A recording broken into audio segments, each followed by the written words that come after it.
bienvenue dans un nouvel épisode de Casting en cours. Donc en gros, je continue de là où j'ai arrêté hier soir, où j'étais en train de faire mes selects dans mon deuxième bureau, donc dans ma chambre, chez moi.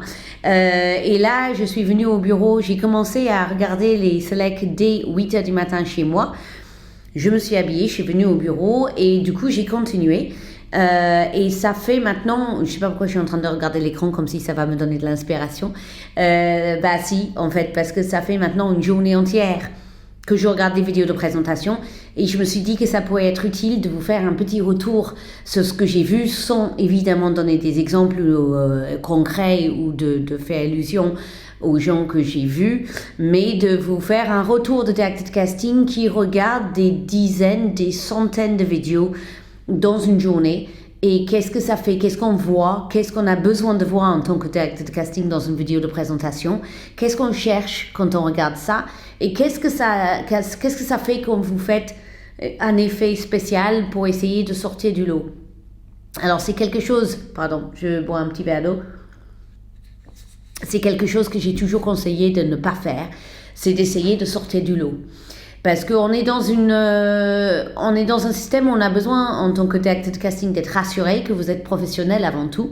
Quand on regarde une vidéo, évidemment qu'on cherche le talent, évidemment qu'on cherche quelque chose d'intéressant, mais on cherche aussi des gens sérieux qui n'ont pas peur de conformer, qui n'ont pas peur, qui n'ont pas de soucis d'ego, qui sont humbles et qui, quand ils viennent, ils sont là en tant qu'artistes pour faire un travail et qui a...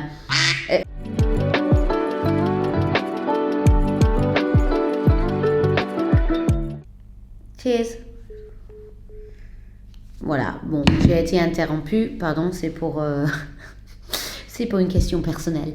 Mais du coup, voilà, je prends au milieu de ma journée un petit moment pour faire ces vidéos, juste que vous sachiez, c'est pas du tout préparé. Je ne réfléchis pas à l'avance de ce que je vais faire. Je m'arrête au milieu de ma journée, je me dis, il faut que je fasse une vidéo. Et donc, effectivement, je suis parfois dérangée par le téléphone. Je me suis dit, ça va être stylé, ça va être un réalisateur, un truc hyper... Non, c'est un appel personnel. Donc, pour revenir à nos oignons, j'étais en train donc de dire qu'il ne faut pas sortir de l'eau, il faut essayer de rester le plus simple, le plus humble possible, parce que ce qu'on veut d'intéressant chez vous, c'est votre côté artistique. Donc, si votre vidéo est trop créateur quand vous faites la présentation, on n'arrive pas à vous voir ou neutre. L'idée d'une vidéo de présentation, c'est de vous voir tel que vous êtes réellement. Il faut faire confiance au fait que vous êtes suffisamment intéressant tel que vous êtes. Et vous n'avez pas besoin de faire quelque chose d'extraordinaire pour sortir du lot.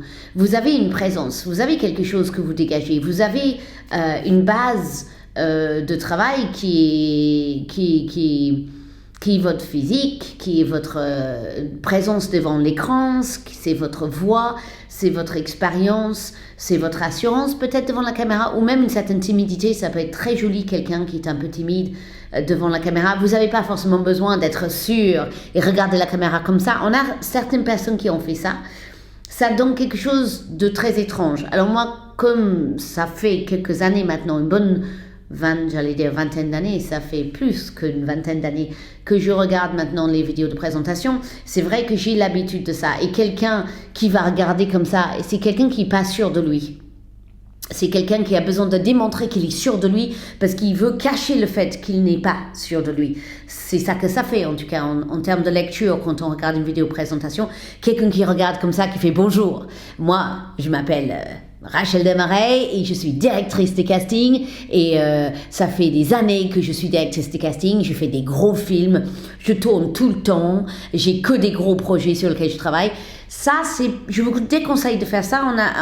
Ça ne fait pas quelqu'un qui tourne tout le temps, justement. Ça fait pas un grand professionnel.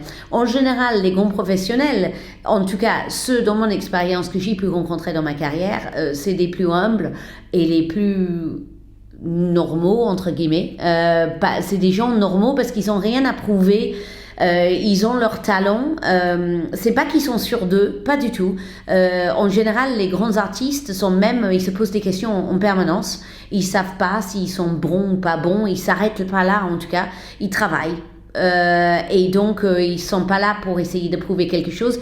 il ne faut pas non plus jouer la fausse modestie, parce qu'on a ça aussi, parfois les gens qui se disent « il ne faut pas que je me la joue comédien », et donc ils disent « bonjour, je ne vais pas vous raconter mon CV, j'ai travaillé un peu, et en tout cas si vous voulez, je serai intéressé par votre projet, merci ». Et qui raccroche, et qui arrête la vidéo. Ça aussi c'est bizarre, parce que on ne peut pas forcément voir la fausse modestie si on ne vous connaît pas. Donc, il ne faut pas essayer de sous-jouer non plus ce que vous avez fait. En fait, tout simplement, on ne vous demande pas un CV non plus dans une vidéo de présentation. Le sujet n'est pas est-ce que vous avez travaillé, est-ce que vous n'avez pas travaillé, est-ce que vous êtes débutant ou est-ce que vous êtes avancé. Le sujet, dans une vidéo de présentation, on a juste besoin de vous voir au naturel. Donc, par exemple, de dire quelque chose comme « Bonjour, je m'appelle Rachel Desmarais, je suis directrice de casting et j'ai vu votre projet, ça m'intéresse d'y participer. Voici mes profils. » Et donc là, quand on est directeur de casting, on ne fait pas ça. On se présente aussi quand on est directeur de casting. Sachez que nous aussi, on doit démarcher. Sachez que nous aussi, on doit envoyer notre CV à des réalisateurs et des productions qui demandent. Donc, vous allez juste vous montrer vos 2 profils. Et puis, vous dites, voilà, si mon profil vous intéresse, vous pouvez éventuellement dire, j'ai fait beaucoup de théâtre ces derniers temps.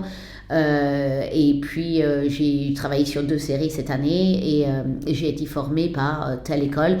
Par exemple, quelque chose de bref comme ça suffit. On n'a pas besoin que vous rentrez dans les détails, on a besoin d'entendre votre timbre de voix, on a besoin de voir physiquement à quoi vous ressemblez maintenant.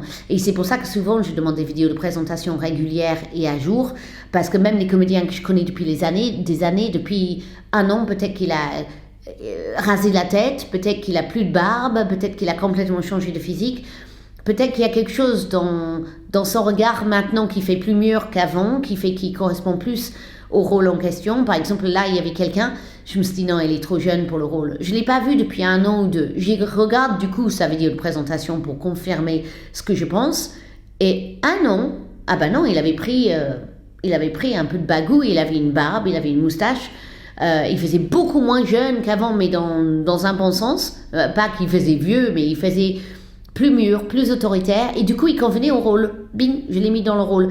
Parce qu'il avait envoyé la vidéo de présentation. Il ne l'aurait pas fait, alors que je le connais par cœur. Je ne l'aurais pas mis dans le casting, parce que mon souvenir de lui, c'est ça aussi. Le souvenir dans la tête d'un directeur de casting n'est jamais juste. On a le souvenir de quelqu'un, mais c'est le souvenir qui est imprimé quelque part dans le cerveau ailleurs que ce qu'on voit en face.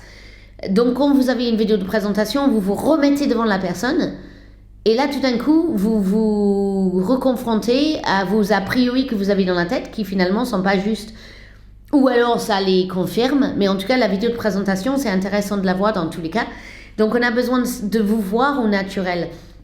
On a eu des vidéos de présentation, des gens qui font comme ça. Bonjour, je m'appelle Rachel Desmarais, je suis directeur de casting. Oh, oh, c'est où la caméra? Elle est là. Bonjour. C'est pas très utile. Parce que, imaginons que je cherche un rôle d'homme sobre, du coup, cette personne-là, j'arrive pas trop à cerner quel est son niveau de sérieux, quel est son niveau de jeu, est-ce qu'il est juste en train de jouer un rôle, est-ce que lui il est vraiment chelou comme ça. J'exagère parce que je sais que la personne le fait exprès pour avoir de l'effet, mais cet effet-là c'est pas nécessaire. Et c'est vrai que ça fait pas comédien professionnel. Je me permets de vous le dire. Je suis désolée si j'ai utilisé quelques exemples là de certains, pas forcément qui ont envoyé aujourd'hui, mais qui ont envoyé. C'est pas que je vous prends pas pour un comédien professionnel. Je sais que vous avez essayé de sortir du lot et faire quelque chose d'intéressant, mais c'est pas utile. Ça ne donne pas l'image que vous pensez que ça donne. On ne dit pas « Waouh !» En fait, souvent, il y a des gens qui disent, vous entendez à longueur de journée quelqu'un qui dit « Bonjour, je suis comédien. » Et vous en avez marre de ça, directeur de casting. Vous voulez voir autre chose. Regardez, je vais vous montrer. On ne regarde pas les vidéos de présentation pour se divertir. On n'a pas besoin que vous ne fassiez ça. On a besoin de la présentation dite ennuyeuse. C'est ça qu'on cherche. On cherche vous, neutre ou naturel, le plus naturel possible. Donc juste vous parler, vous nous montrez vos profils pour qu'on puisse projeter si votre voix, votre physique fait que vous pourriez jouer le personnage déjà. Et ensuite, votre bonne démo démontre votre talent et votre créativité. Si vous n'avez pas de bonne démo, vous essayez de participer au court-métrage. Souvent, je le dis, il y a plein d'écoles de réalisation qui ont besoin de comédiens. Ça vous permettrait de faire quelques images pour que vous puissiez envoyer quelque chose. N'envoyez pas quelque chose d'amateur dans le jeu parce que ça donne justement ça. Ça donne une image amateur. N'envoyez pas quelque chose en dehors de la comédie où vous avez inventé une scène. Je vous le déconseille. Parce que ça fait justement ça, que vous n'avez rien à montrer, donc vous avez inventé une scène. Même si c'est pas vrai, même si vous avez juste des courts-métrages ou des longs-métrages qui sont encore en montage et que vous avez juste pas les images, vaut mieux à ce moment-là ne rien envoyer et juste expliquer un tout petit peu votre parcours dans la présentation rapidement si vous avez rien d'autre à montrer. Et puis, effectivement, essayez de trouver un maximum de rôles qui sont dans le cadre d'un vrai tournage, mais les tournages d'école où ils ont besoin de comédiens de manière bénévole, ils sont très souvent extrêmement professionnels. Et puis même, ça vous permet de faire des rencontres de futurs grands réalisateurs, parce que tout le monde commence un jour quelque part. Donc voilà, j'espère que cette vidéo vous a été utile. Il ne s'agit pas du tout de me moquer de vous, évidemment. C'est juste pour vous montrer ce que ça fait en tant que directeur de casting quand on est devant l'ordinateur toute la journée et qu'on reçoit les vidéos de présentation. N'essayez pas de nous épater. Faites confiance au fait que vous êtes naturellement intéressant. C'est vrai que c'est pas évident, ça doit être hyper flippant pour un comédien juste se présenter et se dire que son visage, son regard, sa présence, c'est assez. Comme je dis souvent, vous êtes assez, tel que vous êtes. Faites-vous confiance et faites confiance à ce que vous dégagez, c'est suffisamment intéressant pour être comédien. Et dans la vidéo de présentation, c'est tout ce qu'on cherche. Ne donnez pas votre âge, parce que l'âge, c'est l'âge apparent, évidemment. Et si vous donnez un âge, ça peut influencer. Et puis voilà, j'espère que ça vous aura aidé. Je me mets à la place du comédien en me mettant devant les lumières à 6 000 €, non pas tout à fait, parce que moi je suis dans ma studio professionnelle, donc ça c'est pas tout à fait pareil. Mais en tout cas, c'est pareil, on ne cherche pas une vidéo de présentation professionnelle.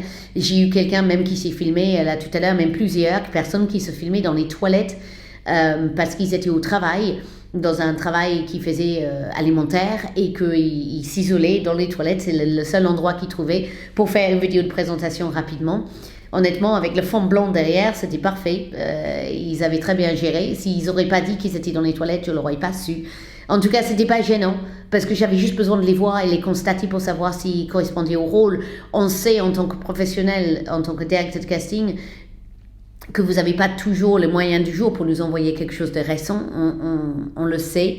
Maintenant, si vous avez une vidéo professionnelle, si vous pouvez le faire, quand je dis professionnel, ça veut dire juste avec un fond neutre, avec une bonne lumière du jour de préférence et non pas le ring. Vous savez, la lumière affreuse là rend. Si vous devez acheter quelque chose sur les réseaux pas chers, enfin un site internet pas cher, achetez plutôt une box qui est une lumière en rectangle qui est complet, qui fait pas un ring dans les yeux, parce que ça c'est vraiment, ça fait vraiment tout de suite autre chose. Ça fait pas comédien professionnel. Donc je vous le déconseille. Donc une lumière de jour juste devant une fenêtre à un moment donné. Donc vous faites régulièrement une vidéo de présentation, une fois par mois par exemple, ou à chaque fois que vous changez de couleur ou de coupe de cheveux, ou avec votre barbe ou quelque chose qui change dans votre apparence.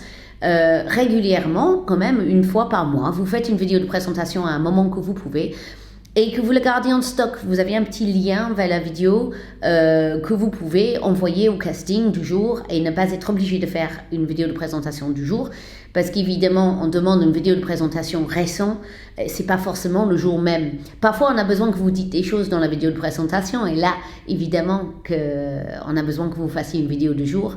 Mais voilà, en tout cas, ne vous inquiétez pas, on ne cherche pas quelque chose avec les lumières de dingue dans un studio pour une vidéo de présentation. C'est juste pour vous constater et pour savoir si vous convenez au rôle. J'espère que ça vous a dit. Je vais me répéter, comme je ne fais pas de montage de ces vidéos, c'est tel quel.